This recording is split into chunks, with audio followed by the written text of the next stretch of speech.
અબડાસા તાલુકાના સાંતાણથી ડુમરા જતા માર્ગ પર આવેલ પુલનું કામ ઘણા સમયથી બંધ પડી રહેતા સ્થાનિક લોકોને ભારે હાલાકીનો સામનો કરવો પડી રહ્યો છે। માર્ગ પર આવતો આ મહત્વપૂર્ણ પુલ અધૂરો રહેતા વાહન ચાલકો અને ગ્રામજનોને અવરજવર કરવામાં મુશ્કેલી પડી રહી છે। સ્થાનિક લોકોના જણાવ્યા મુજબ પુલના કામ બંધ થવાનું મુખ્ય કારણ શું છે તે અંગે કોઈ સ્પષ્ટતા કરવામાં આવી નથી, જેના કારણે લોકોમાં રોષ ફેલાયો છે। ગ્રામજનો દ્વારા તાત્કાલિક ધોરણે પુલનું કામ ફરી શરૂ કરવાની માંગ ઉઠાવવામાં આવી છે। આ સાથે જ સ્થાનિકોએ માંગણી કરી છે કે આ પુલના કામનો કોન્ટ્રાક્ટર કોણ છે અને શા માટે કામ લાંબા સમયથી બંધ રાખવામાં આવ્યું છે તેની યોગ્ય તપાસ કરવામાં આવે। વિસ્તારમાં અન્ય ઘણા રોડ અને પુલોના કામ પૂર્ણ થઈ ચૂક્યા હોવા છતાં આ પુલનું કામ શા માટે અટકી ગયું છે તે અંગે જવાબદાર અધિકારીઓ દ્વારા તપાસ કરી ઝડપથી કામ શરૂ કરવામાં આવે।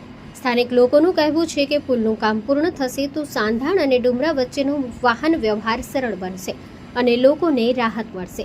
Story report by Ramesh Bhanushali, Abdasa.